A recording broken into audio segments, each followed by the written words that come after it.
I just want to mention before we get going here that the underwriter for today's episode is Anchor Podcast platform. They're the free podcast people. They help anybody who wants to get their own podcast going to help them get it going for free. Doesn't cost anything. You can find them at anchor.fm or on their app, the Anchor app. Their core mission really is the democratization of audio so that audio can be used by anybody who wants to use it to reach people with their own voice. And they don't charge a dime for this. They've helped me. I'm grateful to them for doing that and grateful to them for supporting my voice so that you can hear it.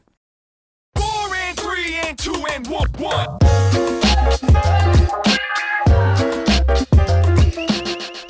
I'm talking with Ilana Glazer, who is somebody who I have followed for some time.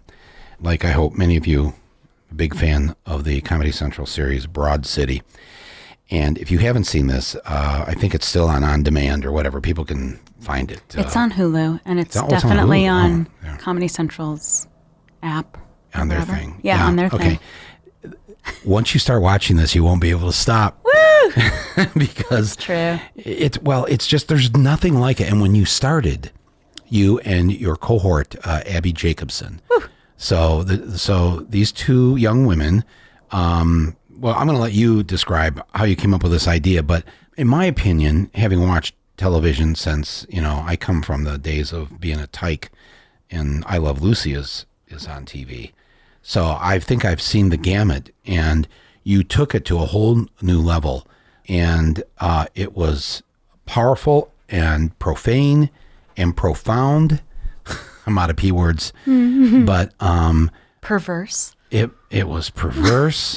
And you stopped doing it. Was it last year or is it? Yeah, last year was our final season in 2019. Yeah. So I assume you guys got the idea to do this show because it looks like you are actually those friends in real life, sort of. So yeah. I assume. Yeah. But you said and did things that the culture and the society for decades would not either allow or would be repulsed by. Not that they weren't from the show.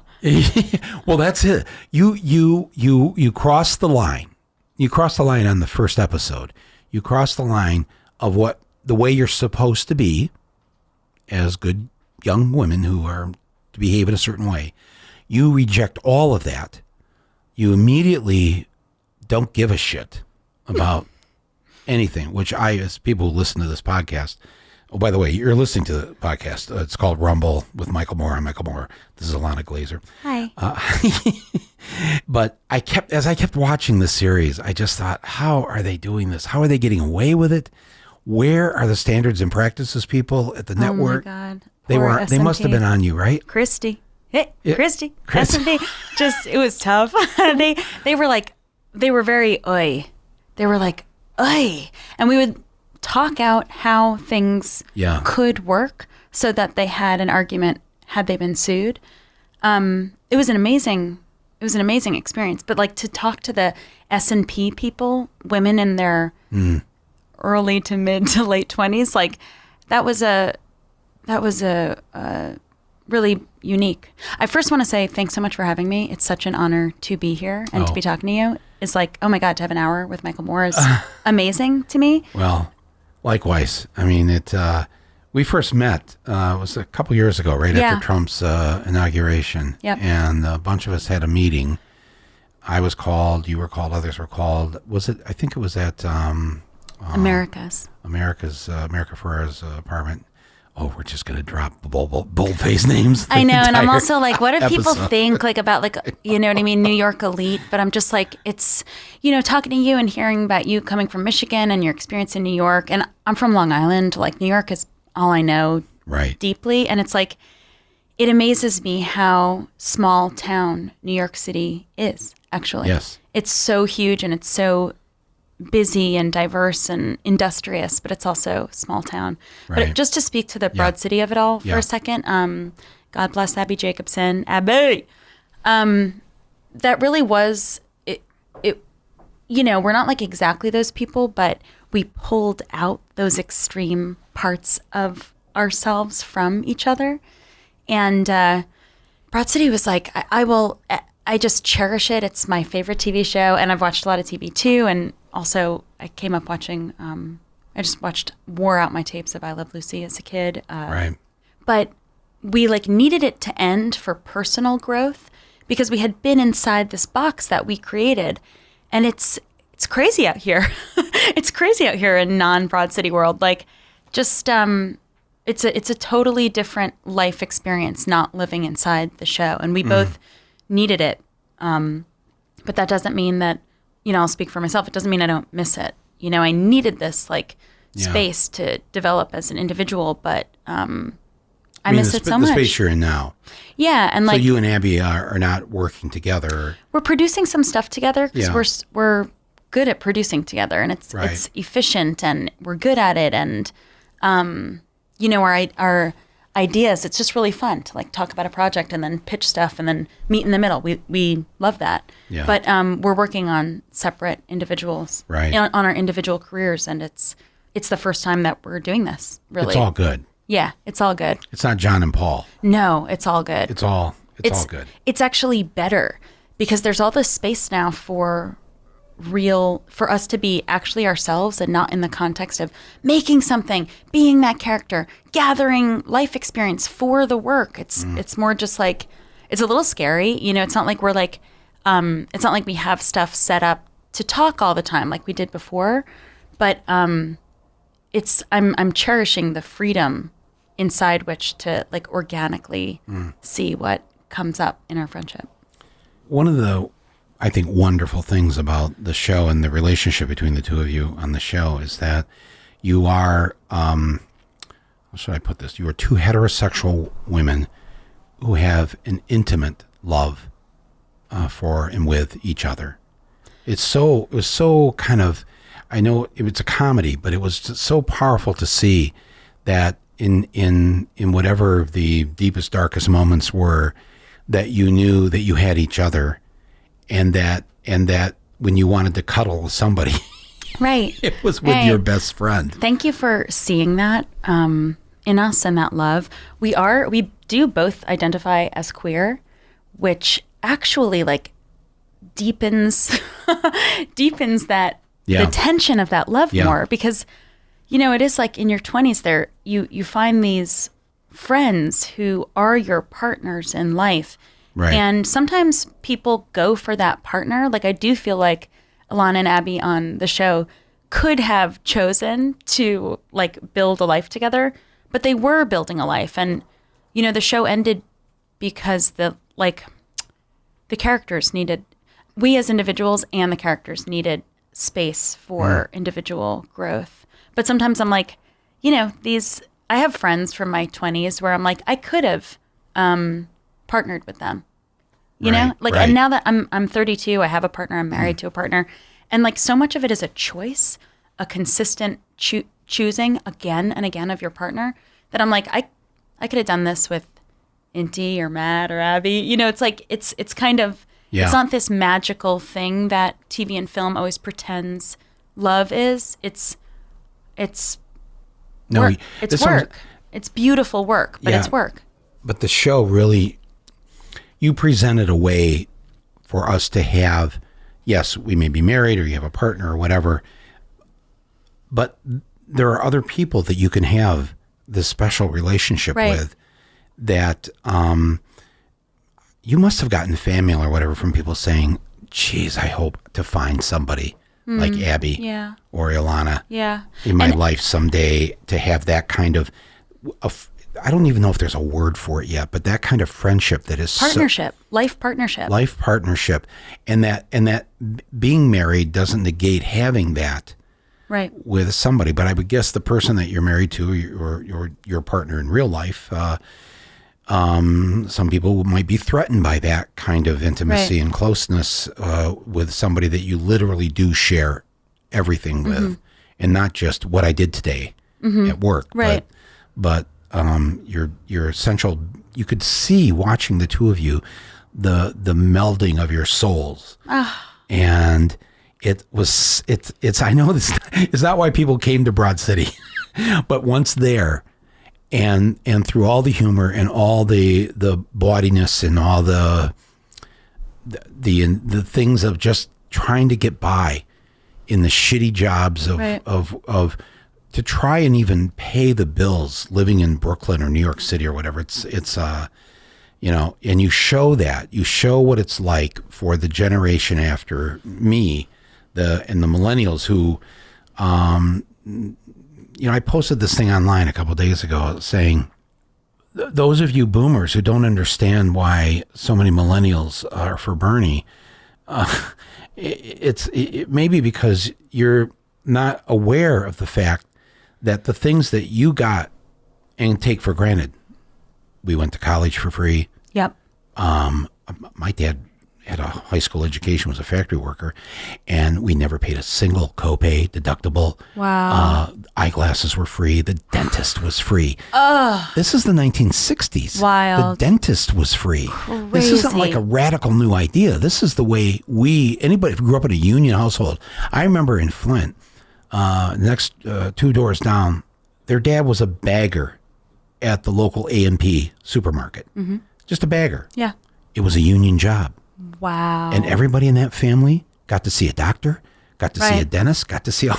Because they should. They're like safely collecting your food and nourishment for the week. Yes. All these jobs are Yes. really important and make up society.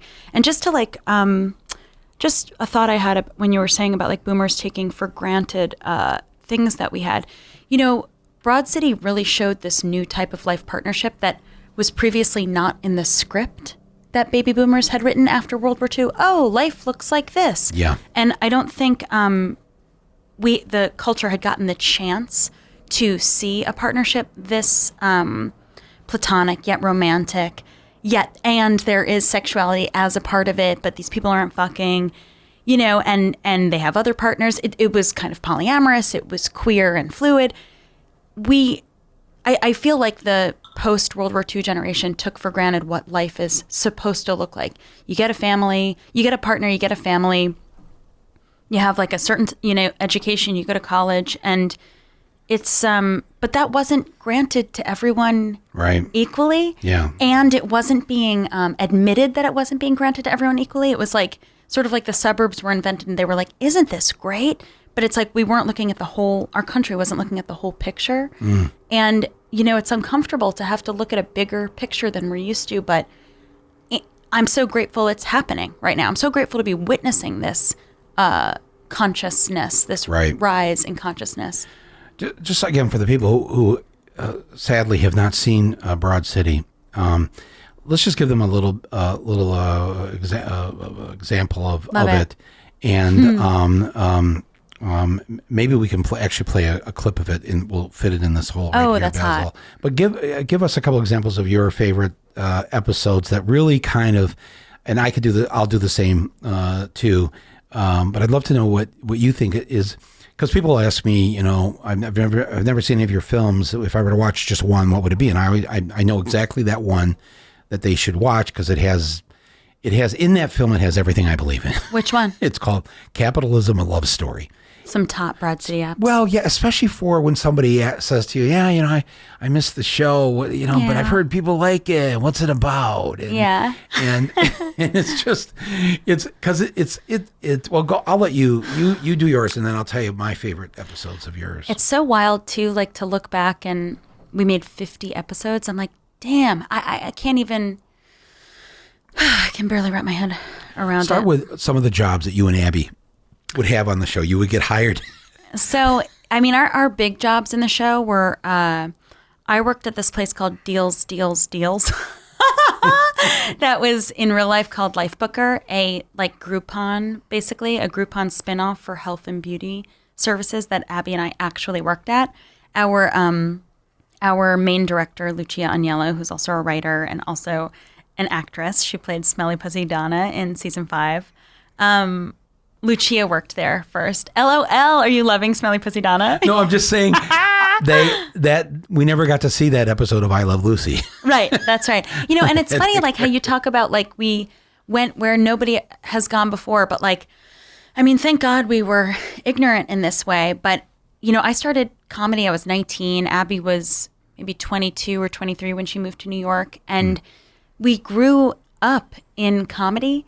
So we didn't really realize how, you know, raunchy this would be perceived as or scandalous, because we're doing shows every night, hearing people's whatever, bodily humor, sex humor, you know, like I still am like, oh, right, that's naughty. I don't even realize it because that's kind of like how we came up. So one thing that was super naughty that I didn't realize it was going to be, so our jobs, let me start there. So deals. So we actually worked there. Lucia worked at Life Booker. It's now defunct. And then she got me a job there, and I got Abbi a job there, and we did sales for these deals, convincing spas to do like a coupon so that people would have an influx of business, but business at a discounted rate.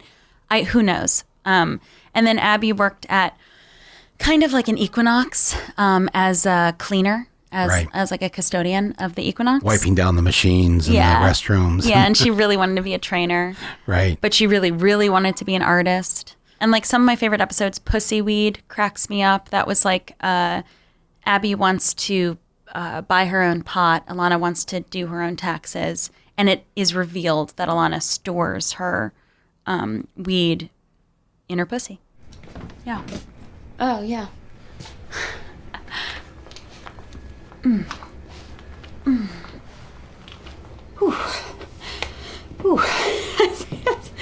Oh my God. Ilana, you just pulled a bag of pot out of your vagina. I know. Why would you do that? I do it all the time. Honestly, it's the safest way to travel. Apparently, I have been smoking this tainted weed for I don't even know how long. I didn't mean that. This is disturbing to me. I don't know what to tell you. It's in a bag, and you know the vagina is nature's pocket. It's natural and it's responsible. Shouldn't even be bumming off of you. Oh, who cares? No, I'm an adult. I should be buying my own pot. Wow. I never thought this day would come, you know? And it's the safest, you know, most odorless place to keep your weed, especially when flying. Right. So that was one that was like more scandalous. Another one, like the pegging episode, is one of my absolute favorites. Yeah, explain this. So Abbi finally gets the chance to go on a date with her hot neighbor while Ilana is dealing with the death of her grandma. And she and her mother, my mom, Susie Essman, on the show, her mother is like having trouble dealing with the sadness. So she's like really focused on buying like knockoff bags. Oh, it's called knockoffs. Buying knockoff bags in Chinatown. So while Abbi goes on this date, she realizes that her hot neighbor that she's like coveted for so long is into pegging, men who want to be penetrated by a woman with a strap-on on. And Abbi fucks up the like strap-on dildo the next morning and has to go buy her own knockoff of this dildo. And then meanwhile, Ilana and Susie are buying knockoff bags. They're doing it successfully, even though it's like a really challenging journey or a testing journey. And this moment, I really love that, like how you speak to the life partnership displayed in Broad City. So Abbi like calls Ilana and she's like nervous about pegging this neighbor and calls Ilana to ask her like if she should do it. And Ilana's like, you obviously are prepared to do this because you're calling me to talk about it. You know I would say yes. That kind of friendship where it's like, you know your friend better than they know themselves, or you know your partner better than they know themselves. Right. So she ends up pegging him, but it ends in disaster because of the knockoff dildo. And Ilana and Susie get arrested because it looks like they're selling their knockoffs. Cut or uncut? Cut. Oof, elegant and girth. Listen, dude, I'm freaking the out right now. So we were doing it, and I was like, we should switch positions. And then he throws me a strap on. Hold, please. Hello? I get one too. And I think the rest are just gonna be extras, so yeah.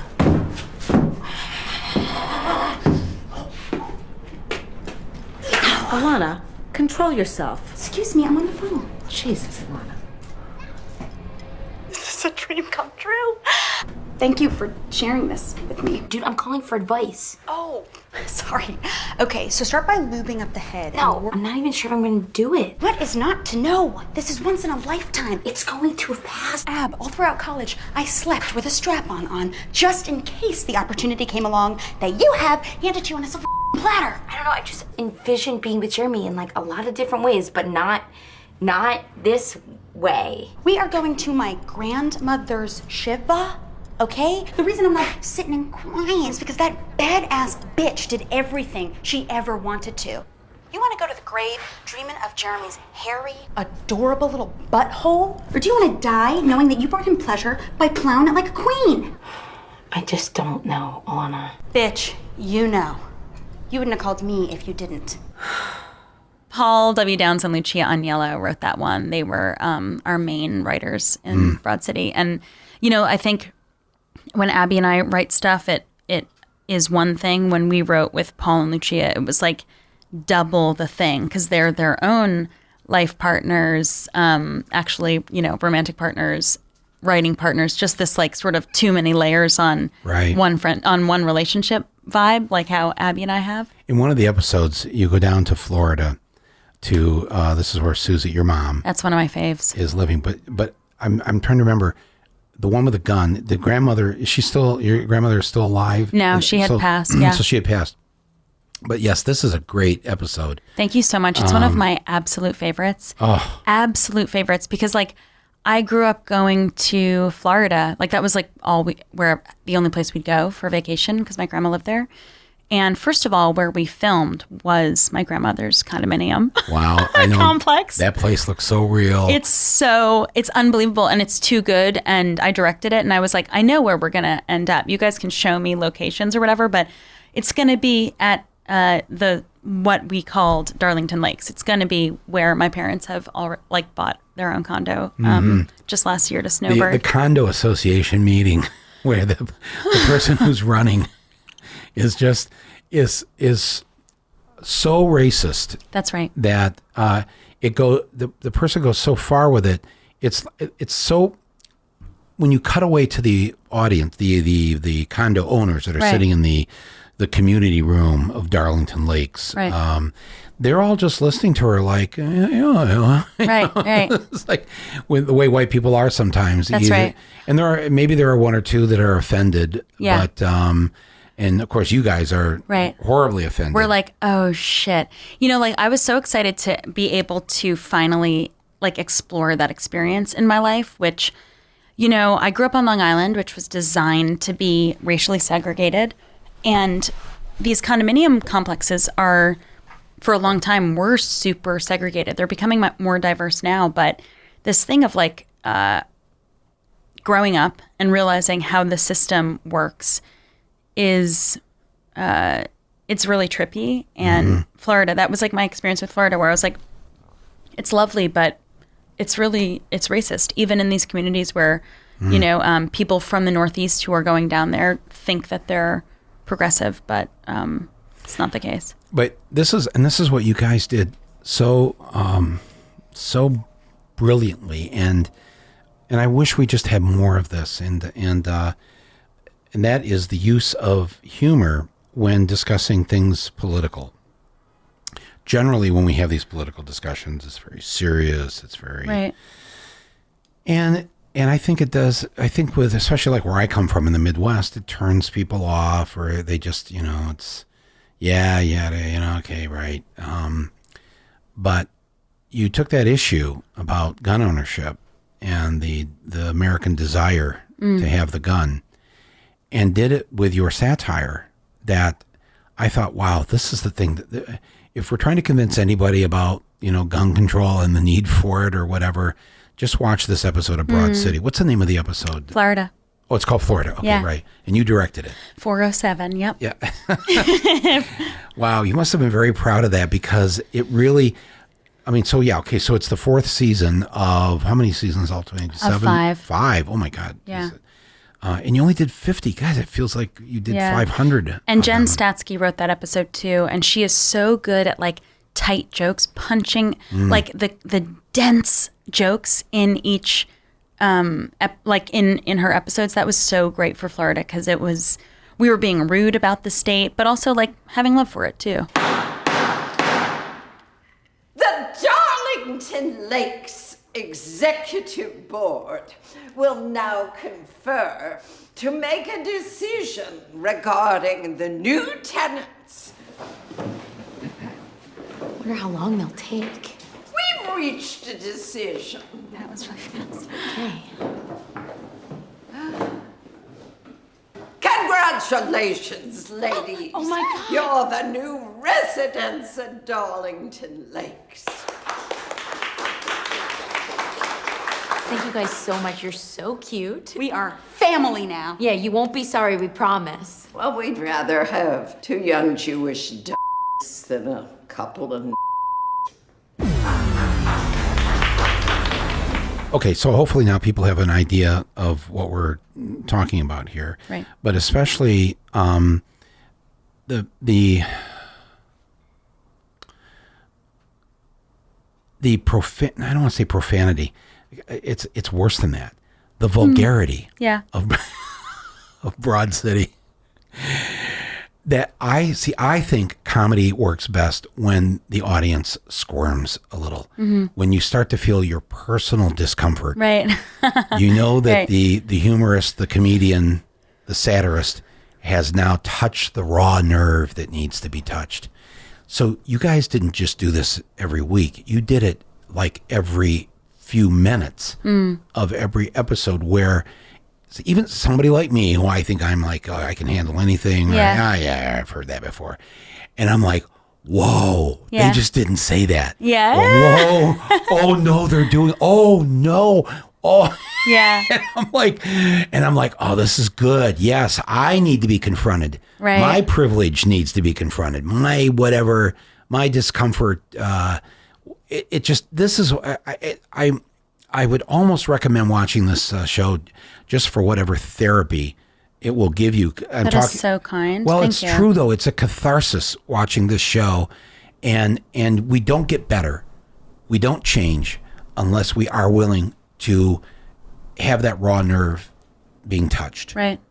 And you're being so kind to you. Give all this credit to the writers and all this, but I want people to know that this was yours and Abbi's creation. There's a template that you formed, you as writers, that then your writing staff, I assume, was taking this guidance from. Yeah, we show ran it all 5 seasons, and You were the showrunners. yeah, the Oh first my season God, we had a what a showrunner. great idea. Yeah, but starting in production first season, we took over as showrunners, and it was so hard and so intense, and we really like broke our backs on this show, but it was worth it because it ended up being this product that I would tell anybody. I would tell anybody to watch this show, and I know it's raunchy, but there's so much heart in it. Oh yeah, no. Please, anybody who's listening, don't misunderstand me when I say the vulgarity of it. It's an honesty, is Yeah. what it really is, and it will encourage you to reach into your inner thing that wants to. God, I Right. wish I could say that. Right. I wish I could do that. Oh, I'm so glad. know. It's so That's cathartic. It's so amazing to hear you say this, Michael Moore. It's crazy. Thank you. No, I know. Well, I was going to not to go back to the name dropping place where we met, but you came up to me, and you were surprised that I knew who you were. Shocked. Remember that? Shocked. And it I was like, LOL, what? And I was talking to somebody, but you were just patiently waiting for that conversation to end. And I just started laughing because I said, "Oh my God, are you kidding? You're like, to anybody who wants to use humor in a dangerous way, you and Abbi are gods of this." Oh my God. And- Thank you. No, but look, I'm not trying to be nice about this. I'm just saying we live in a time where we need this desperately. And I'm sure you heard from fans of the show, please don't go. Not now, we need you. Yeah. Just this, like, when you're just or just in talking about during Broad City and post Broad City, something that I'm learning is the, or realizing for the first time, Abbi and I were in this Broad City bubble, and now outside of it, I'm like, oh, these points are really strong that we're making. Whereas before I was like, this is an average Ilana Glazer point to make. This is an average Abbi Jacobson point to make. This is an average Abbi and Ilana. You know, for us, it was like normal. So now that I'm you know, focusing on stand-up, which I'll tell you about this tour in a minute. Yeah. But it's, and also with my stand-up special that came out in January, The Planet is Burning. Yeah, The Planet is Burning. It's on Amazon. That's right. Right. You know, people are like, how do you decide what kind of, how political to be? And I'm like, I don't even necessarily see this as political. I think I'm politicized because I'm a woman and a young-ish woman. But, you know, I don't even see it as political. These are just like my views. So I'm now realizing. But that's why it's so good.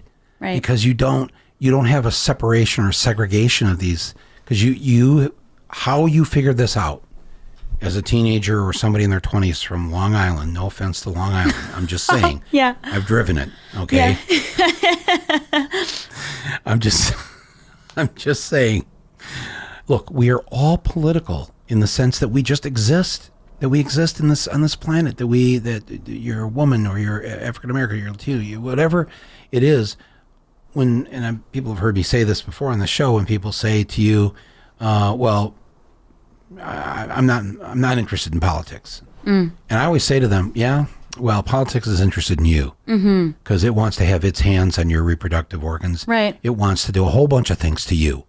So my advice is to become aware of that." The fact that you don't separate that out, I think that's why this works in your stand-up special. And also, let's talk a little bit about the tour here. You formed this thing called the Generator Collective. That's right.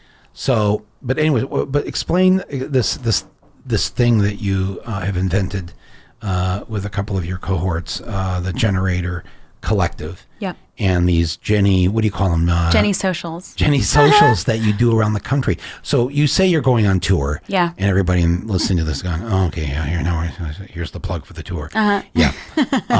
Yeah. It's because we haven't invented certain words yet, because we are in a transition right now. I don't know if anybody's noticed. But we don't have a word for what you do yet. Mm-hmm. So we'll call it a tour. Yeah. But there is something else going on. Why don't you explain this? So, so Generator Collective, I co-founded with my co-founder, Glennis Mahar, and we have also a founding board member, Doug Melville. We have founded this Generator Collective. It's a couple components. One is an online component, which, oh my gosh, I'm going to ask you to do, Michael, after this podcast. Okay. It just lives on Instagram in the form of 2-camera videos. Yeah. And it's about connecting people's everyday life experience with policy to help us understand, to help me and Glennis, we founded Generator because we needed Generator. We needed to understand that policy affects our everyday lives. We're voting for the quality of our lives. That's what voting allows us to do. Do you want us to hold? Oh, no, you mean because this is New York City. Okay, dope. You know what the cost of the sound effects it would cost me to put that in? No, I love. Great. We don't get to hear this in Hemlock, Michigan. Right. Awesome. The chaos. I love it. Okay, yeah. great. No. It's music. I love it. That's awesome. Yeah. Excellent. That's how you best fall asleep, I imagine, with fire trucks and all that. Yeah, there's a firehouse right on the street here. Amazing. And I tell people back home, I said that this apartment of mine in New York, which is where we're recording, this used to be the guest bedroom. Mm-hmm. Now there's no guest bedroom. Right. So like friends and family can't crash in New York. But it's worth it. But anyways, but you were in the middle before the fire trucks interrupted you. So Generator is a collective of an online movement about 2-camera videos that live on Instagram about how policy affects a normal person's everyday life. Our goal is to lower the barrier of entry to talking about politics and government. Then we have 2. Thank you, by the way, for that. It's our pleasure. And again, we and our honor and our duty, and we need it. Generator was founded to gather and talk about politics without feeling stupid, without feeling uneducated enough. Our gut feelings about how our lives operate is enough to be able to talk about politics. That's correct. So we're made up of that online movement, and then 2 in-person components. The first is a talk series where I interview politicians and activists to investigate at the Homer Simpson level how this system works. It's made elusive so that we feel stupid asking about it, and then just keep whatever, walking down the path that the very few and the very rich have created. And again, it's like I bite the bullet for the audience because I'm comfortable saying, I don't know what that means. What do you mean by that? What does that mean? Right. I don't know that. Right. Which we don't hear a lot. We hear a lot of talking heads being like, and then another thing. I'm like, this is too much like research. I don't have the time for research. I have the time to be a human being living in this world, and that's like the experience I'm lending in that portion. And the final component to the collective is Jenny Socials. They're voter empowerment dance parties. We dance for 15 to 20 minutes, and then we interrupt with really quick, I call them synagogue announcements, just like announcements at the end of Shabbat when the whatever rabbi is just saying quick announcements, or I imagine they do the same thing in church about like whatever the goings on. We do like a quick... They say, will the owner of the Buick Regal with the license plate number Exactly. M3... Exactly. Please, your lights are still on. Exactly. Sorry. So we interrupt with like 5 minutes of, for anybody who's like interested in voting, the next election is this at this point, and we have like upcoming election information. Sometimes we have candidates in the upcoming election. Other times we have people from Indivisible who are activists and can tell us, what's going on in the area. Right. And we're also pushing the Eric Holder, his message of the census. Right. We had So Eric important. Holder on the Generator Live, and I interviewed him, and we learned how important the census was. So we're trying to get the word out for that. All the profits from our so this tour in March that I'm about to go on is half stand-up, half Jenny Socials. I'm going to 9 cities and doing comedy in 9 cities, and then in most of those cities, 8 of the 9, we're doing Jenny Socials. I'm staying 2 nights in each city, comedy and Jenny Socials. Okay, so give me an example of a city. Washington, D.C. Okay, Washington, D.C. So you're going to be there on such and such a date. Yep. I buy a ticket to go to your stand-up. Yep. There. And then you can your basic stand-up show. Yep. Right? Okay. And then what? And then the next night, or in this case, it's reverse. We're starting the tour on Super Tuesday with the Jenny Social. And then, so that's March 3rd in DC at the Pearl Street Warehouse. And then in the next night, March 4th, I'm doing a stand-up show. So if you live in DC, you can get me for 2 nights and you can see the 2 sides, like 2 of my sides, basically. And I will not only entertain you, but I hope to serve and inform the audience too about their upcoming elections. Now, the Jenny Social, is that a separate ticket from the... Yeah, it's a separate event. But it's like, I'm in your town for 2 days. If you want to hang, come at me. And the dance parties are so fun. There's real dancing. There is like, we like get down. We are so sweaty. We dance so hard. And we've done a couple of them in New York. The power, we didn't realize how powerful it was going to be to pair joy with the right to vote. It becomes this celebration where you're physically celebrating the right to vote. And it makes me so proud to be an American. That's what it means to live here, is supposedly a democracy and a republic. And it feels really good to dance for that. I had RuPaul on a couple weeks ago on my podcast, and he said, there's no dancing anymore. Like let's go out dancing. Where do you go? There's so few places that have dancing now. Amazing. There are dance clubs that used to be everywhere. Right. And he's been thinking a lot about that as to, in this transition that we've been in, for good and bad. The bad part of it is we've had 3 years of what I call this malaise, that everybody is feeling it. Mm-hmm. And he said maybe people don't feel like dancing anymore, and that's a bad thing. Mm-hmm. So I'm so happy to hear. I got to tell him about this. I'm going to tell, like, that's you're lighting me up here, because it's so important. It's so. So tell me, if I show up in DC, this will be Tuesday night at the Pearl Street Warehouse. Yep. Okay. So I walk in. I'm not known as a dancer. Right. I'm just gonna. Are you sure? No, I'm not sure. I've never really explored it. I don't know if you've. I would love to see your moves. Oh my God! Oh no! It'd have to be behind a screen. It'd have to. No, it doesn't. No, dancing is good and it's vulnerable. You're giving something to the people around you when you dance. But the way I sound when I talk about the dancing Yeah. is how you just describe how people feel about politics. They don't know. They don't, because Well, you feel that's like right. you don't know enough, or you That's don't know. right. I don't know what that means, and so you kind of check out. That's right. You see the invisible "Do not enter" sign That's on the right. political door. Yep. No entry. Yep. And so you're in the process of taking that sign off the door. That's right. But the vulnerability that I was just, you just saw me here kind of Yeah. curl up like, please don't make me dance. No, seriously, I was one of those boys like in high school. I'd go with the other guys to the high school dance and we'd find the darkest corner Oh my God, so funny. of the gym or the cafeteria or whatever, hoping no girl would approach us to dance. And like, that's funny you say that. Like, you don't have to dance. You don't have to dance to come to a Jenny social. Like, it feels good sometimes to just, I love to dance. So I walk in though. Tell me what I walk in. So you walk in. What time is it? It's 7. 7 o'clock. I think it's Okay. about 7 o'clock. And Okay. it's a really safe space for dancing. We notice women really get down because they know that if something happened, they would be backed up here. It's a really safe, inclusive space for dancing. And it's nerdy. Like, You have a DJ? we got a sick DJ. We got Love Lisa in the first leg of our tour, and then Cypher Sounds, like a so- New York legend, Okay. For the second part of the tour. And we start dancing. We people are buzzing around. They have Are you out there? Are you dancing? yeah. So you- when the show starts, we dance for 20 minutes. We lose our minds. We sweat. We shake our asses. We're grinding. We're going hard. Right. And then me and Glennis grab our clipboards and we're like, hold on one second, you guys. Okay, we just have a few announcements to make. And we talk about the upcoming elections or the census or people that they're going to meet tonight, activists that they can count on. Like here's some people from Indivisible. Yep. Now, how do you prevent the buzzkill from happening? Because you've started out with a great dance party. You've gotten by minute 17. Yep. I have gotten up out of my chair, and Right. I'm gonna take the risk and Right. and do this. We keep it tight and then we keep dancing.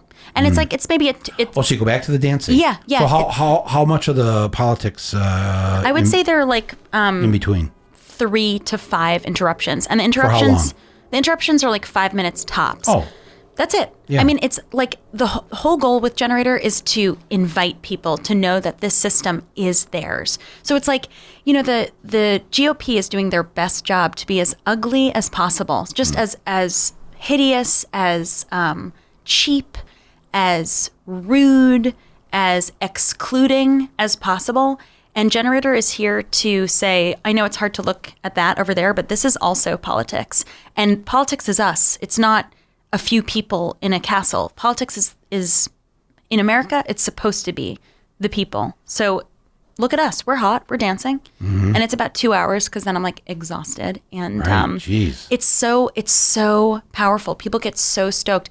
At our last and then all of our 100% of our profits, our ticket profits, are going to the bail project. So if you show up, you're helping cash bail be paid for people in your area. Oh, wow. You are contributing to your area. And cash bail is slavery remixed. Absolutely. So Something we have to get rid of. So you are helping your area beat that remix of slavery. Wow. It's really And 100% of the profits. So in other words, after you pay the hall, yeah. or whatever the location is. Just once and we cover our costs, cover the costs, we're yeah. putting this together. We are, we're it's a grassroots operation at this point, and we hope Right. to build a structure of support because we really we've seen so much we've seen just so much fire and fuel happen from very little.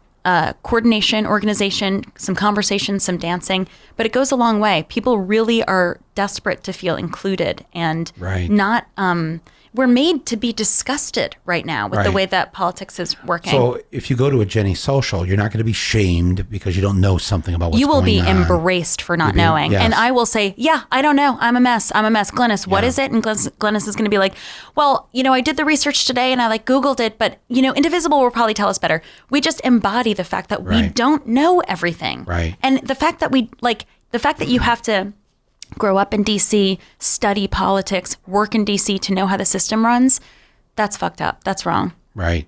No, that's so. I when people say to me, well, I stopped voting or I don't vote anymore. the last thing, but I want to embrace them. Like you just said. That's right. Don't shame them. But we know we the largest political party is the party of non-voters, 100 million people. That's right. And so oftentimes, if it's appropriate, I will give them a hug for being a non-voter. That's and they're awesome. shocked. They're shocked. And I'm like, no, don't listen. I know you love this country. I don't know you personally, but I got to believe you love this country.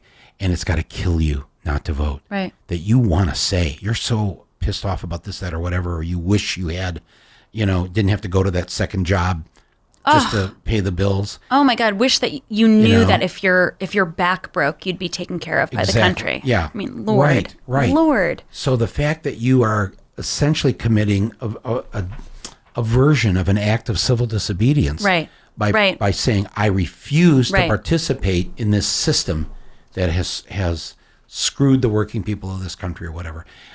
I get that. 100%. And so Ilana and I are here. This is pretending like, I'm actually in. Right. You've got me out. Oh my of the God! I'm going to ask you to come to one. So got me get out ready. on the dance floor, and we're here to say, you are righteous in your belief that this isn't working, and it's hurt you and your family. Yeah. We've got these other people here because we are constantly looking for the tunnel, the door out Right. of this mess we're in. Yep. And I know if you could join us in this, help us find it. We help you. We'll do this together. We're all in this together. We sink or swim together. I don't want to sink. Right. And I have found that people are anxious to know and to learn about. Yeah. And like, there's things. a lot of They- obstacles. They build obstacles. Absolutely. So I'm also like, I don't blame you because it's so hard to figure out when to vote. I remember like showing up to vote for like state rep. Once Generator got involved, I got excited to vote in even local elections. And I show up and there's no vote because it was an incumbent. But like, I didn't even know that. They make it so hard. I've shown up for those, and you go in, there's just one name on the ballot. It's like a Soviet-style election. Oh my God. They only need one candidate. Yeah. That's what why would you want two? Yeah. I also one of our DJs is a non-voter, and he's like, why would I vote? He's Puerto Rican from the Bronx. How has he seen himself represented in the system? And I'm like, it's actually really important that we have him DJing these events because it's not about points, winning points, who's a voter, who's not, who's most engaged, who's not. It's just about understanding all aspects of the system, and the non-voting bloc, you're right, is the biggest part of this system, way bigger than the politicians. Yeah. And I just want to say that the whole tour is called Horny for the Polls, Polls. We are horny for the polls here at Generator. And me as an individual, as a stand-up, horny for the polls. So hungry, horny, thirsty, starving to vote this year, and to vote proudly, and to vote on local elections that make huge differences. And we have this like pole dancing imagery to pair it with. And also at the stand-up shows, we're going to have head count be registering people to vote. So if you're not registered to vote, you can actually get registered at my stand-up shows. Yeah. Okay. So, I glossed over horny for the polls, but No. That's we okay, are horny because, for the well, polls. I follow you on Instagram. So in the last week or so, there you are. It's hard to be hot. I know. I have to turn away from the screen. Enjoy it. Just enjoy it. I know, but it's like watching Broad City. Yeah. Oh, she's not really doing. Oh, she is doing that. Oh, and that's another thing. I'm like, I thought this like, to me, like vulgarity is honestly wholesome because Yes. what do babies do? They shit, they fart. Yes. You know what I mean? So like they want to like they paw at your breath. Like it's like I just I didn't realize like how like fire that was going to be. But damn. Oh no! I said to Basil here the other day. I said, I think this is what's gonna defeat Trump. I think this is how we're gonna Michael Moore. We're gonna win because Ilana came up with horny for the polls. Oh my God. POLLS. Glennis is out there losing her mind. Yes.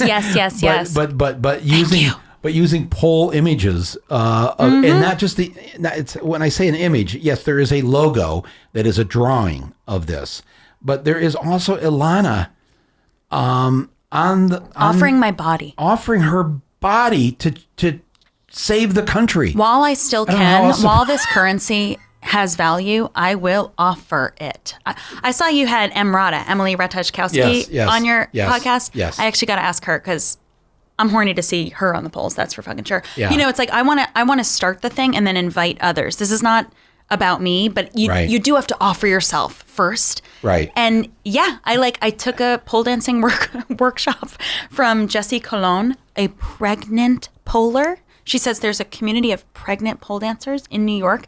How powerful, how much more, you cannot get more powerful than reclaiming what others have called sex work or reclaiming sex work, as your art, as a pregnant woman. I mean, nuts. So she teaches me how to do some moves. And then we did this, my assistant Emma produced such a good job. This 23-year-old did such a good job producing this photo shoot and slayed. So that thing that you've got on Instagram was produced by your 23-year-old assistant. Oh my God. And she did it such a good job. She did a whole... looks like $1 million was spent on it. Emma Silvers, you did such a good job, Emma Silvers. She gathered all the people. It was her best friend was the photographer. Just like randomly, her best friend is an amazing photographer. And she just put the whole thing together. And it's just what we're going to do on the tour also is encourage people to post hot pictures and then you swipe and do voting information. And you know what? Also, like you are so generous to say that Horny for the Polls and me doing pole dancing photo shoots are going to defeat Trump. I really hope so and would be so happy if that were the case. But what I also like about Horny for the Polls is that that's for a lifetime. You know, I am like, even if my ideal candidate and my ideal ticket, Bernie and Warren, won in November, we just have so much, we have so much to look at in ourselves. We have so much to explore as a country. And it's like hard and scary, but it's so exciting. It gives me like the juice, you know, fuel to move on. I hate this, like this fear mongering that we get. It's so rude. And it's so rude. Like children, I don't want children or even old people who've like lived this long life in this country. They have to hear about like how they are owned and dominated by the government. It's gross. Yeah. It's gross. Like we can affect, we can bring civic engagement into the culture for a lifetime. So I feel like me and Glennis have our work cut out for us. Well, but the fact that you have thought of a different way to encourage civic engagement in a way that is not bad medicine that just tastes awful, but is fun and joyful and experiential and all the things of why we like to be alive. That's right. You are so alive with this. And it's so, and once I get over my Catholic school embarrassment of looking at you on Instagram, and it's not just the still photos. I mean, there is video of this. Oh, I learned some moves. Man, I don't know this. It looks like it was choreographed by Gower Champion or whatever those two famous. Wow. I mean, this is, but if I show up to the Jenny social, I'm not gonna have to get on a pole or anything, right? No, but say I am gonna ask you for DC. Like it would be so sick if you came to the DC one if you don't have Super Tuesday plans, and then also you can hang the next night and watch stand up, and I'll entertain you and serve you. But I wouldn't be like, dance, Michael. I'm gonna like make you uncomfortable. You just sit on stage and hang, drink a beer, hang or whatever, drink tea, whatever the fuck you want. You know, like. Generator's also about embracing nerdiness, and like nerds are so hot, and voting is hot, and so like nobody's forced to do anything. You know, we do have, you know, John David Washington, the actor. So John David grew up. He's my friend, and he grew up going to North Carolina for the summers. His grandparents lived there, so I asked him if he would join us for a Jenny Social for North Carolina. What I want to do is pair people with who have authentic relationships with a place. And our bandwidth is limited, so we haven't like booked it out with celebs or whatever. Where are you going? Are you coming to Michigan? You're not yet. Doing Detroit or Ann Arbor or anything like that? No. So you're going to Washington, we're going D.C.? to D.C., Atlanta, North Carolina with John David Washington. And then Philly, Boston, and Portland, Maine. Maine has a big federal senatorial campaign coming up, election coming up. And then Portland, Oregon, Seattle, Washington, and Oakland. So you got the I-5 tour out there and the I-95 tour out here. That's right. That's right. That's so funny. Yeah. So we're just like John David has an authentic. He grew up going to North Carolina every summer. He doesn't. He's like, please don't make me say shit. And I was like, really? Like, the most and least you'd have to say is like, I'm John David Washington. I love this country and I love North Carolina and I'm so happy to be here. And that's it. That's it. And then like a big part of the Jenny Socials is to online canvas. While it is so important to knock on doors, Generator wants to define minimal civic engagement, #minimal civic engagement, and raise the bar off the floor for especially Gen Z and millennials, because that's who I feel I can reach. Raise the bar off the floor, an inch off the floor, to just voting in the upcoming elections and canvassing once every 4 years. That is not too much to ask. That is not too much to ask. But somewhere in the middle of that, and in addition to canvassing, is online canvassing. Take a hot picture of yourself, or if there's a hot picture that you haven't posted yet, tag it and then say swipe, and then have voting election information. So you can, we're going to create, and we're partnering with Vote Save America, creating like a online canvassing agenda for people to share with their local communities. Right. And seriously, if 1,000 people did it, that's right. and 10 of their friends saw that, then it's 10,000. And if 10 of their friends saw it, now it's 100,000. That's right. And it can grow that fast. That's right. People lose their minds when Alexandria Ocasio-Cortez won because she did the grassroots calculations. Yeah. Lose their minds. How'd she do it? How'd she do it? Some organization and effort and thought goes a long way, because people power, you cannot replicate people power. No. And Bernie's campaign, I mean, you know, that grassroots effort is what is great about being alive, as you put it. Right. That's what's great about being alive, connecting with other human beings. That's all we all want. Yeah. And you'll have fun doing it, and you'll meet people.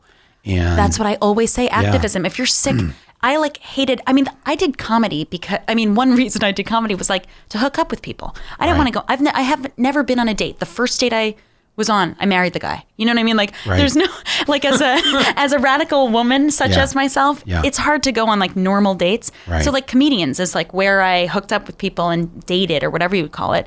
I never liked like getting drunk in a bar and not knowing if I was going to get home safely. Well, activism and Jenny Socials is a really safe way to meet people who are at least a little engaged and not total shitheads. And may share your values. Yeah. Things you believe in, things you care about. Right. There's a lack of narcissists at these political events because people aren't there because they're just thinking, what's in it for me? Right. You know, how will I gain from Bernie's tax plan or whatever? Right. it's like, no, it's a sense of community, of wanting to be together. That's right. It's why it's one thing to watch your special on TV alone, watching Amazon. It's a whole different experience to be in that theater, to be in that space with you on the stage. And there's 500 people, there's 1,000 people, there's, I don't know how many thousands are come in these places you've booked. But man, that's the experience. That's why the movies and theaters won't die. Right. Because people love to hear that. No, yes. it won't die for two reasons. People need to get out of the house. Yep. And be with other people. And number two, sadly, because of latter-day capitalism, greed incorporated, the only thing now that you can really afford, that everybody can afford to do, even though you've got the shittiest job, there's a matinee, there's some time where you can still see a movie. Other than the very large cities, you can still see a movie for $6, $7, $8, $9. Yep. You can't go to a Knicks game for $9. Right. You can't think of the other. You can't go to the Elton John final tour. Right. For $9. Yeah, that's right. You can go to clubs and see comedians. Yep. Promise to have a couple drinks. Yep. And you can go to the movies. That's right. So comedians and filmmakers are the last places where working people can still go out and have a night with each other. It's also like, one thing that I like about the Horny for the Polls tour is like, if you don't want to think about politics, come laugh. If you don't want to laugh or whatever, come dance. And if you want to dance, come dance, or you can have like both.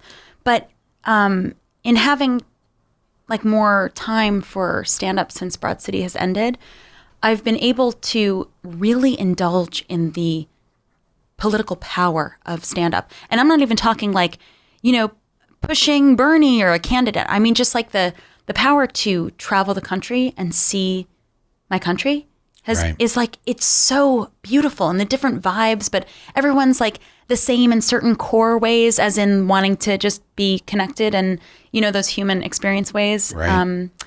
And there are differences and different vibes. It's such a privilege that I do not take lightly.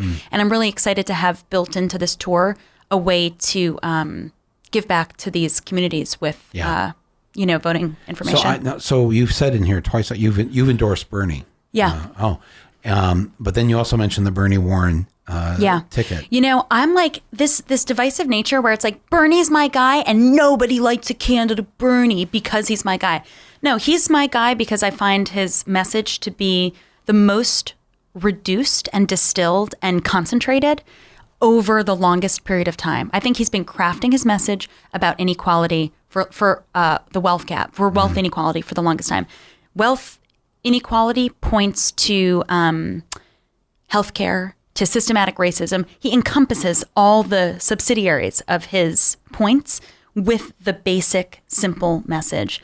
I also think that at this time, a white guy is who has to be on stage with Trump. Really? I do. It's sad for me to, it's hard for me to say, and it makes me sad, but I just think that Trump has been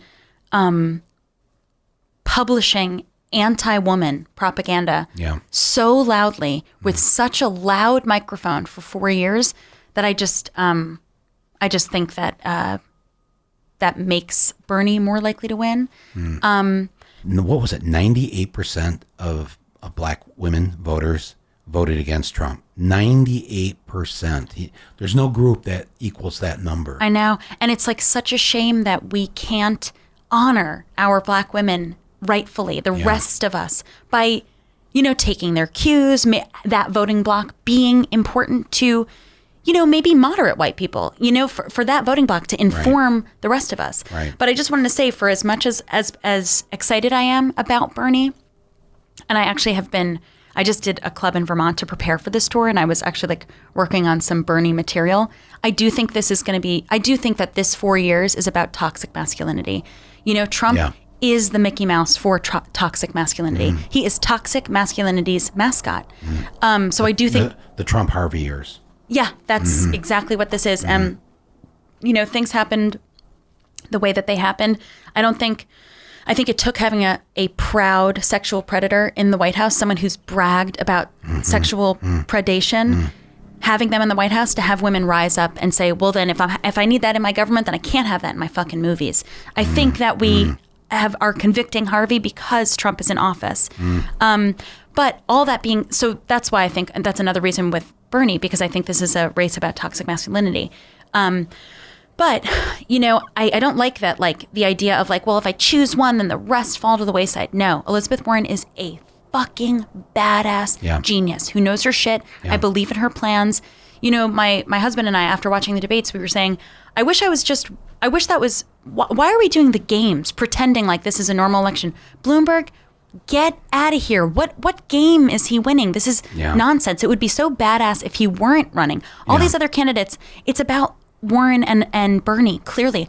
And I wish they were just on stage talking about what their plan is to save this country, rather than this stupid fucking game that we're playing for ratings, I guess. It's for the media. I know. And, it's nonsense. And I proposed this idea last year that instead of having these stupid debates, and they're all concerned about the ratings and all this, if it's ratings you want, I think we should take whatever the top 10, start with the 10 Democrats, on an arena tour. And they come out together on the stage. I love it. There's music, there's dancing, there's video, big screens, there's comedy. And then there's a discussion, and it can change in each city. One of those 15-minute segment could and should be Bernie and Elizabeth sitting and having a conversation. That's right. Like that debate, it could have been a roundtable conversation. Yeah. This thing about them being against each other and there's one winner, it's gross. It's like, Okay, you got to admit though, when she took down Bloomberg, No, she's my hero. She's an American hero. She's my hero as like a woman, a badass woman in power, allowing herself to create discomfort and sit in that discomfort with pride. I love her. I'm just thinking strategically and who's, you know what I mean? Like if I have to pick one, which I do because we don't have ranked choice voting at this time, then Bernie's my guy, but I fucking love Elizabeth Warren. Yeah. I could not believe that out the gate. We were like, oh, if, you know, horse-faced lesbian, and I'm not talking about the president. Shit! Oh, the timing. My God! And he's just blindsided. He hears it with a lag when it hits him. It's. Yeah. I mean, it was the 7-second delay in his brain. Oh was my like, God! Wait, she wasn't talking about Trump. Yeah. She was talking about me. That's right. And then also the NDA thing, just so violent to see him talking about NDAs as though they're ever consensual. And then Biden jumps on it like a bully. Biden backs her up. But Biden, the hair sniffer, backs her God. up. And also there was this one point at which he grabbed Pete Buttigieg's, Pete's arm in a way that I was like, this guy is just so handsy. It's for a generation past. And I don't think he's, you know, I don't know what his deal is, Biden. Like, you know, he's fine. All these candidates, I appreciate them. Not Bloomberg so much, although I really appreciate that he knows Trump and can rag on him in a way that's real and grounded. Yeah. But I'm just like, what are we doing? Like Bernie and Warren are the two people that I really want to figure out who's the candidate here, and also whoever's not the candidate, can they please be vice president, because it would be unstoppable. Again, I had this idea last year, and I mentioned it to Bernie, and I didn't have a chance to. Elizabeth, people wouldn't allow the meeting, I think, to happen. But my idea was to sit the two of them down in the room and say, look, have at it in the primary. Go for it, both of you. Totally. At the end of the primaries, whoever has the most delegates is the presidential candidate, and number two of you is the vice president. I know. That's my and you both agree. Fucking dream. I'm giving you my delegates if I'm in number 2. 100%. Because here's what's going to happen, folks. If it goes to a second ballot and they let the super delegates in, we're going to get some hack. Somebody who hasn't even run. They're going to bring in somebody from somewhere that, like a Tim Kaine that nobody knows. Right. And we're going to lose. Right. We need to win this on the first ballot, and Bernie and Elizabeth need to support each other to make that happen. It's so sad to see what happened there with them back a couple months ago. With the woman comment thing? Yeah. And like, I totally understand why Elizabeth Warren would be insulted and annoyed. I totally get it. But I'm coming from the entertainment industry. I'm not in politics. I unfortunately agree with the sentiment because I just think that there's been so much toxic masculinity, so much hateful rhetoric toward women in the past 4 years. But this is my dream about the handing over the delegates. What did Bernie's team say?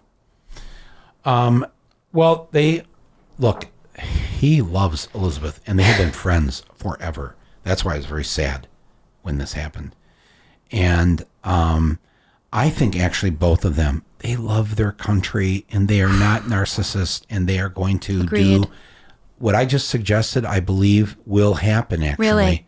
Yes. Amazing. Yes, because they're not going to let Bloomberg or some other person we can't even name right now, Right.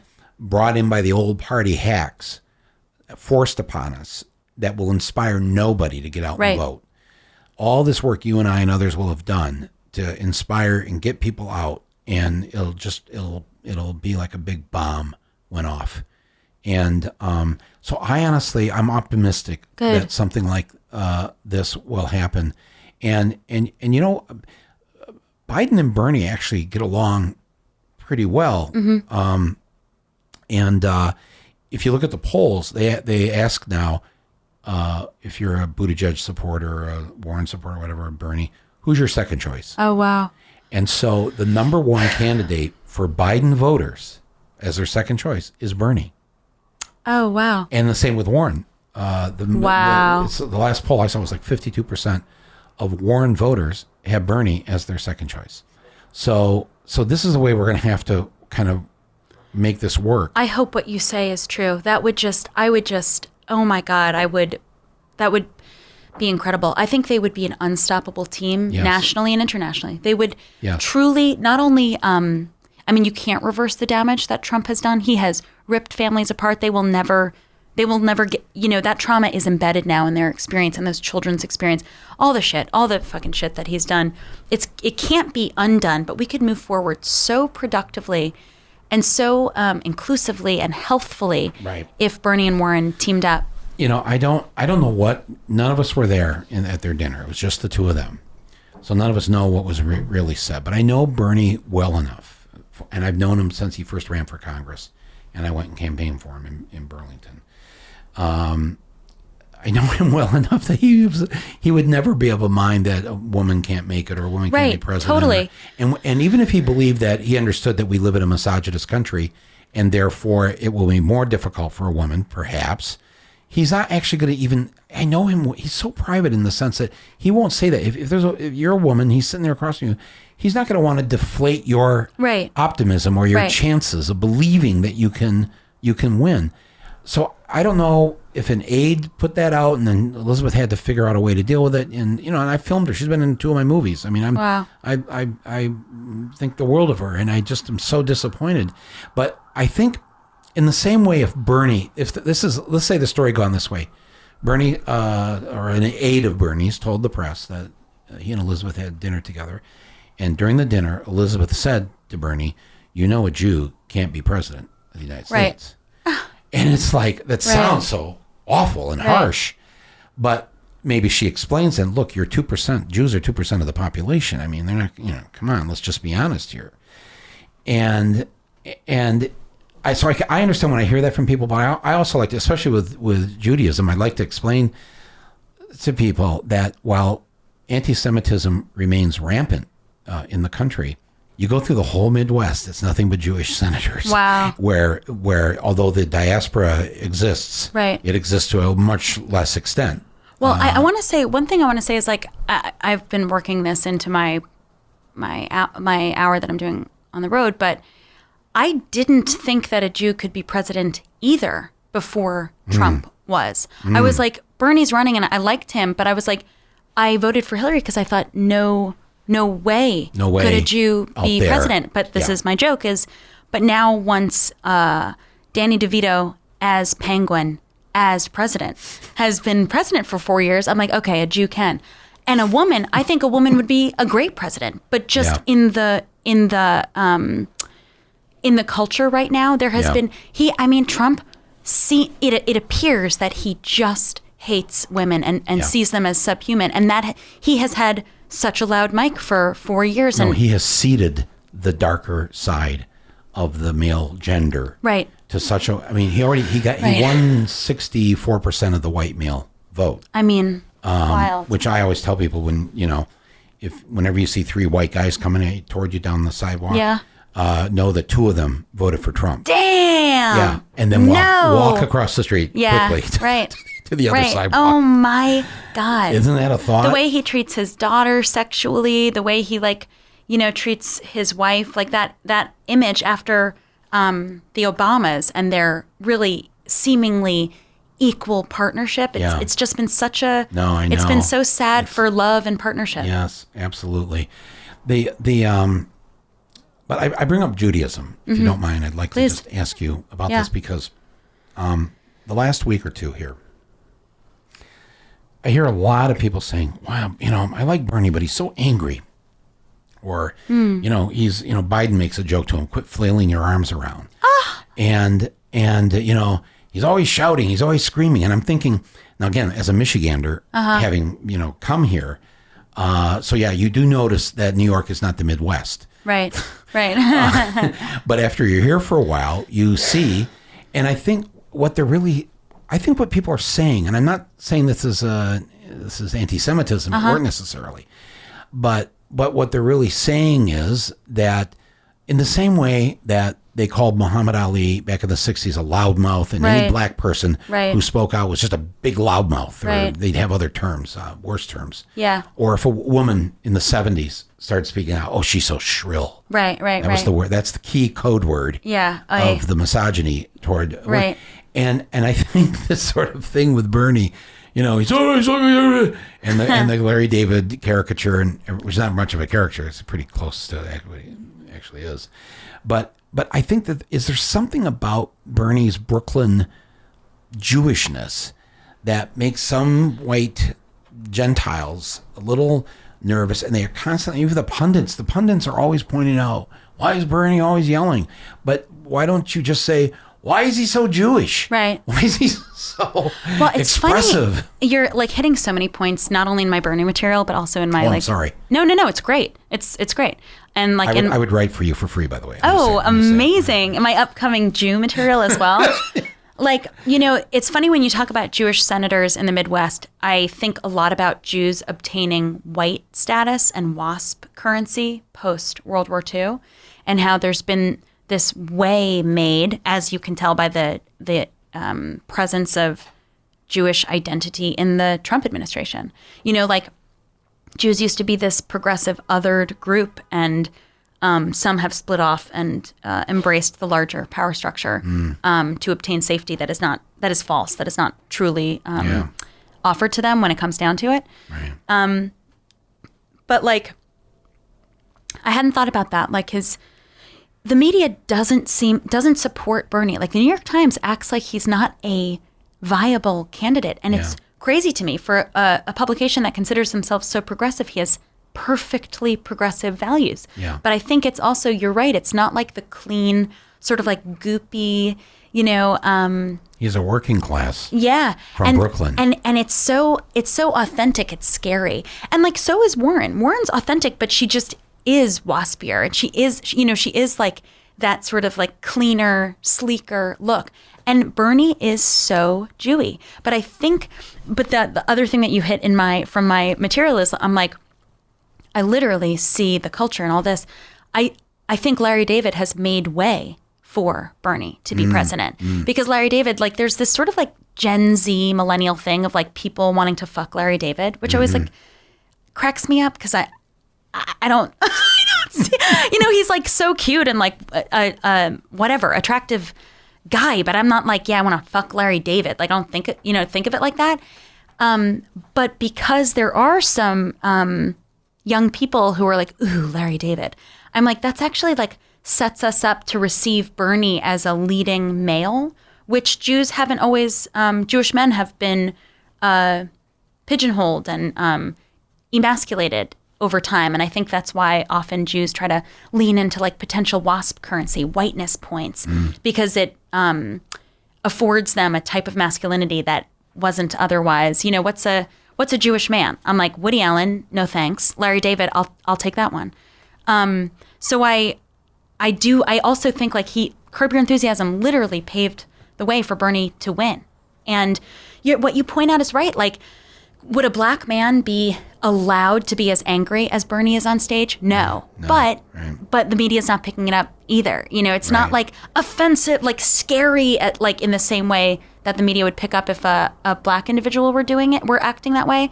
But it's not packaged well enough for Bernie to be featured on the New York Times as their pick. They picked 4 potential candidates, and Bernie wasn't one of the 4. Yeah. I'm like, what are your values then? Like, their values are, here's the thing with, I always think when I'm around Bernie and when you know, he's actually a fairly quiet person, but on the stage, he's working out he never had a bedroom. He and his brother grew up in Brooklyn in a 2.5, 3-room apartment. The parents had the bedroom. There was a living room and the kitchen. That's it. So the 2 boys slept in the living room. Wow. All growing up. Oh my God. So I think if you or I hadn't had at least some semblance of a bedroom, right, we'd be we'd sound like that too, maybe. Yeah. I don't know. And I'm also just like, thank God he's poor. Yes, because he understands. So that there are way more poor people than rich people. Thank God he's poor. Like, he looks poor. He sounds poor. I love that about him. Right. That is scary to the New York Times, who look and sound very rich. But I wish they would embrace true diversity and not just like their brand. Bernie looks like, it's funny. He reads as a poor individual. I know he's like worked his way up to having like a good job and whatever. Buttigieg was talking about your homes, and it's like, yeah he lives in D.C. and lives in Vermont, like because he's a senator. He's got this split level house in Vermont, the kind you and I would not want to live in, right. And I'm sure to him, growing up where he grew up, it looks like it's pretty fancy. And he's got his, little place where he lives there in D.C. Because all senators and members of Congress have to have a place there. Right. But when they brought that up at the debate though too, then he got a little defensive. I mean, the only time he's only had money in the last 4 years because he wrote a best-selling book. And if you write a best-selling book, and you and I, we know this because we've worked for studios and networks and publishers or whatever, better that money be in our hands than the studio, than the network executives. We will do better things with that money than they will. So Bernie, he made some money from a book. Right. That's it. And he deserves to have a little country house in Vermont. He called in it his a summer 70s. camp. I know. That was cute. No, but seriously, if all our dads who worked in the factories in Michigan and Flint and Detroit, that was the thing. If you had a little cabin, a little one-room fishing hut, whatever, but you called it your summer place up in northern Michigan. Right. And Mayor Pete's like so proud to have one home. I'm like, great.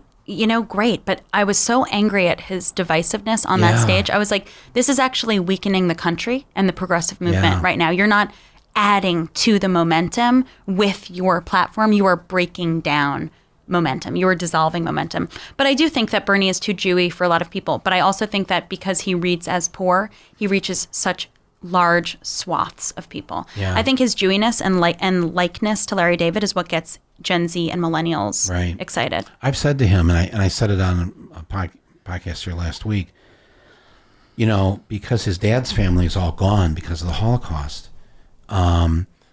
Think if you live in white society, most of you have cousins. Imagine what it's like to not have cousins, because your aunt and your uncle, grandparents, whoever, were executed, were killed in the Holocaust. Boy, that's the kind of empathy. You want that kind of person in the White House who had to grow up that way, in that sense.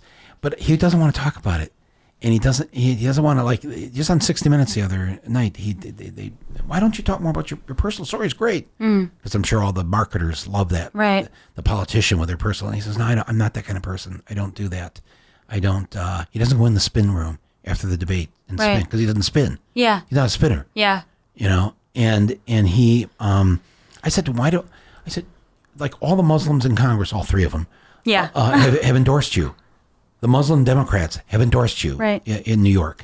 I mean, amazing. Yeah, you've got all this Jew have endorsed this Jew. All these Muslim groups across the country have endorsed the older Jewish man. Whoa! Talk about a unity candidate. Right. Talk about globally, is there a more divisive thing going on in the world that continues to go on? That's right. And here you are, the Muslims have endorsed you. No, I can't do his voice. Yeah. But I don't want to. Don't bring religion into it. Yeah, thank God. I mean, obviously Larry David was going to do him on SNL, but when I first heard Bernie, it made me think of Steinbrenner on Seinfeld. I was like, it sounds exactly, because Larry David's like shouting a little bit more. Yeah. It sounds exactly like Bernie. It's crazy. They're like, clearly they must have 95% of the same genetic code. They're both tall and skinny. Yeah. Oh my God. And I'm telling you, Michael, 4 years ago, I was like, I'm not even looking at Bernie because a Jew will never be elected. But what Trump has done, the residual effects, he has definitely unraveled expectations about the system, and now I'm like, I think Bernie could win. I do. By the end of that election in 2016, the primaries, Bernie, the Jew, had won Oklahoma. I mean, had won Montana. Wow. Had won Idaho. It's he won also West Virginia, the state that Trump won by 68%. Wow. Bernie won the Democratic primary in West Virginia. Wow.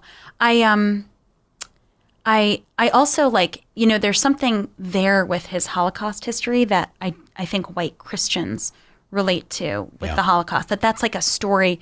Slavery is like too big for a lot of people to wrap their heads around because it's in every floorboard of this country. But the Holocaust is this like more contained story that people, it's whatever, Jewish persecution has happened forever and all this, but it's this 4-year story that people can understand. And maybe that's why in Idaho and Oklahoma, they can see where he comes from. It's like Holocaust done, immigrant done.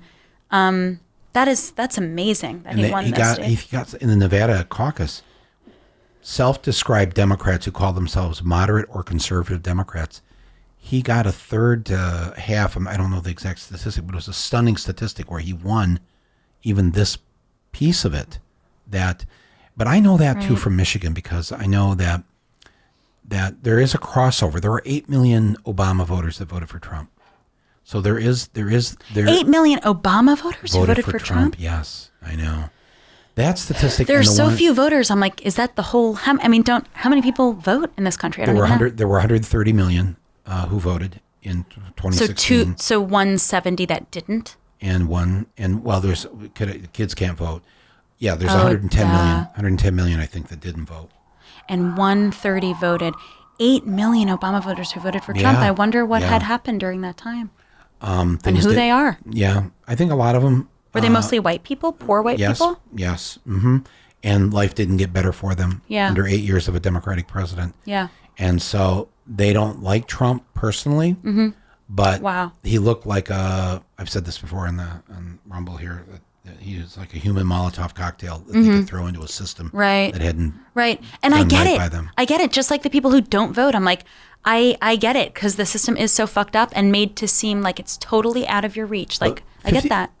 53% of white women voted for Trump. The majority of white women voted for Trump. That statistic blew my mind. I am so I'm so ashamed as a white woman. I'm so ashamed about that. You know, a man who has talked about on air having sex with his daughter on Howard Stern. Yeah. A man who talked about grabbing women by the pussy. Yeah. I'm like, it's just so offensive. And I'm like, how is that not the thing? How do you? Yes, right. How do you? Yeah. Again, just like as I was saying about Jews, like the patriarchy will not protect you. Women are the first to go.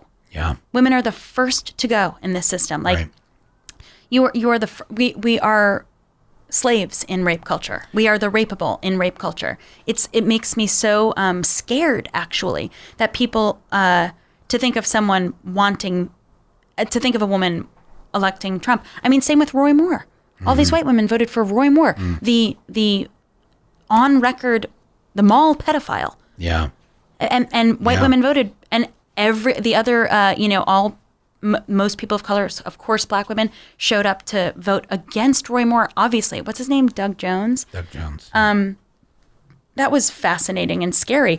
But also, when you have enough rhetoric that's anti-woman telling you you're not worth it, you believe it. And I may seem like this empowered person, but I'm totally fucking insecure.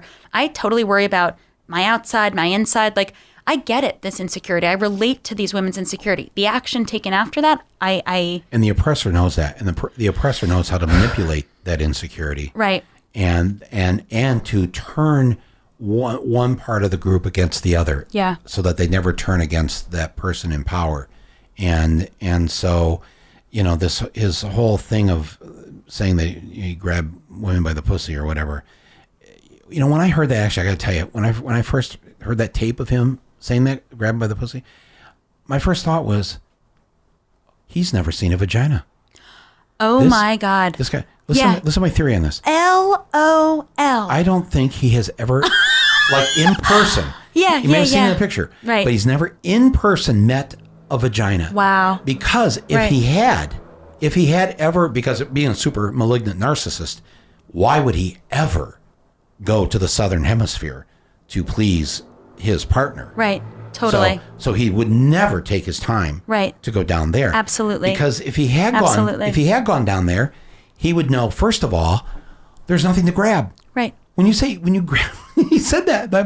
I'd never heard when he said it was locker room talk. I've been in a lot of I've never heard pussy grabbing. Yeah. Because nature. If anything, you grab a titty. Yeah, because that's on the outside. Right. But God or nature or whatever put your reproductive organs up inside your body. Right.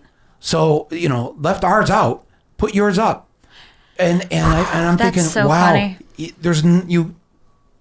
there's nothing there that you can grab. And the reason that he said that is because he's never seen in person a vagina. That's my theory. I believe it. And I imagine he has like rubbed himself up against women, but I agree. I don't think he's had a real conversation with a pussy. No, if he's done any of that rubbing, he thinks that there's something on the outside Right. of women. I'm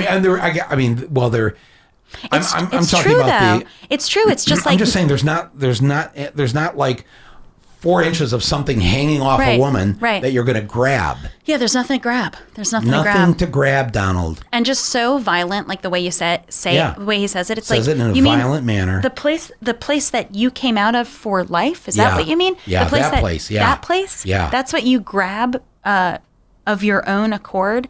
So gnarly. That Right. So upsetting that doesn't. But so revealing of what kind of a narcissist, Yeah. that he Yeah, is. he's just making it up. He's such a liar. Such a liar. A Yeah. rude liar. 14 seasons on NBC. Oh my God. Which is fine. I Go didn't do have- fucking I didn't television. have that. You didn't have that. No. 14 seasons. No. Huge. Huge. He's Gross. a big, gross. Just so violent. That's he's rude. A rude liar. That's what I take issue with. We're going to win this year, right? I think so. And the fact Right. that you said that about the delegate, Yeah. We'll If get them together. that's- They'll do the right thing. I think so. You know why they're going to do the right thing? Because they're Bernie Sanders and they're Elizabeth Warren. That's right. That's right. Everybody listening to this knows exactly who they are. That's right. And what motivates them.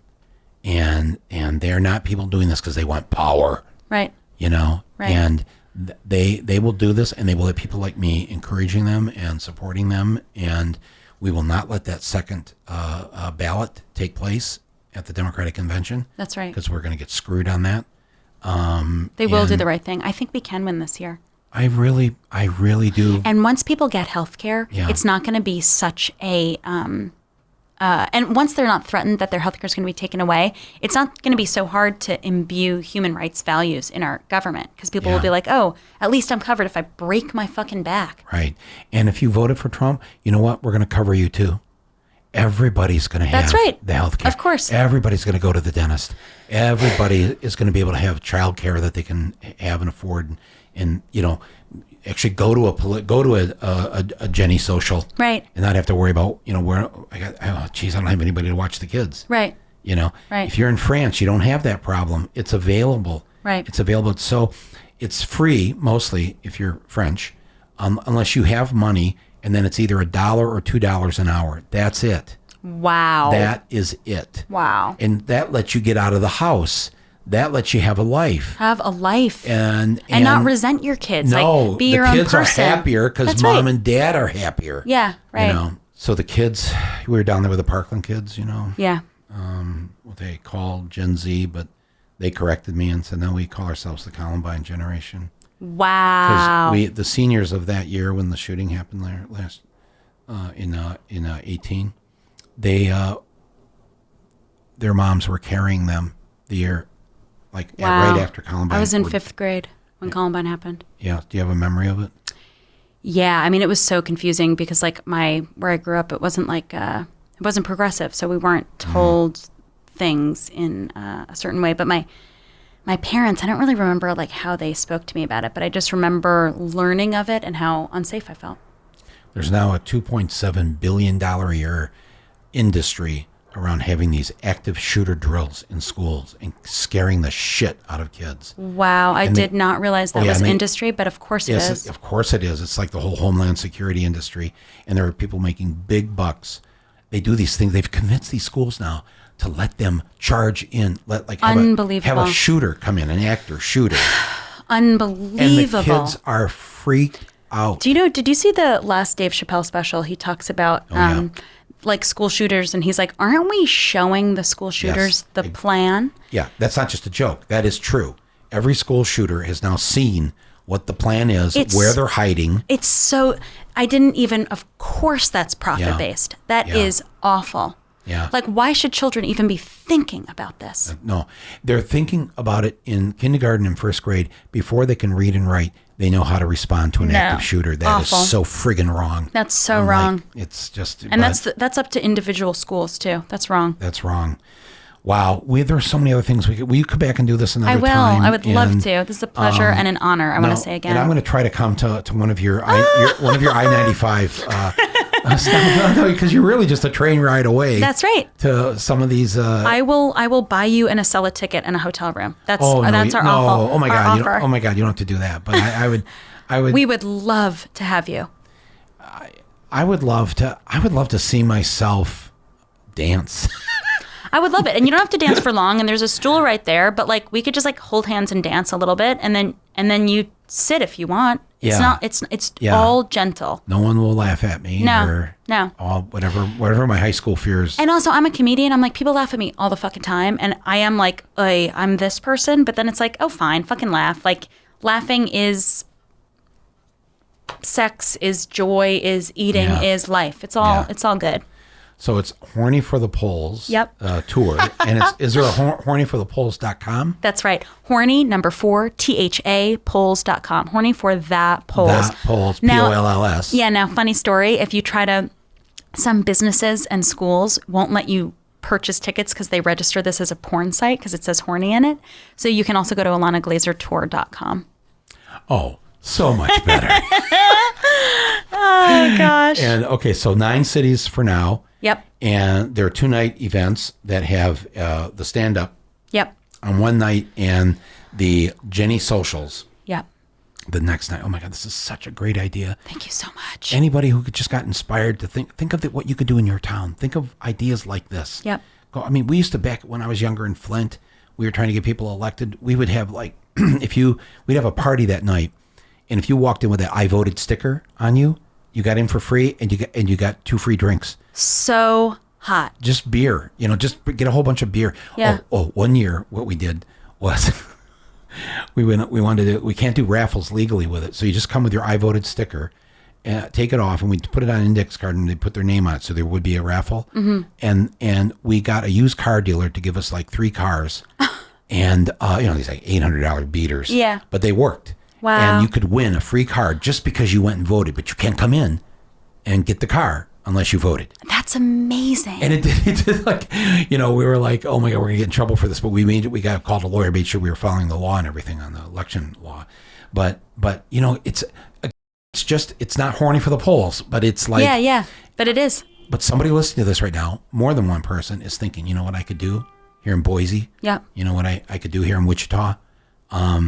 Do it. Yeah. Whatever this show did for you today, this episode, please do it. I want to thank Ilana Glazer for being my guest here. Thank you so much, Michael Moore. Thank you No, for no. all your work and for having me. I couldn't believe you were coming over to do this today. And you're getting ready to go out on tour, and you're posting the latest thing of you On the Instagram, polls, making you blush. making it turn away.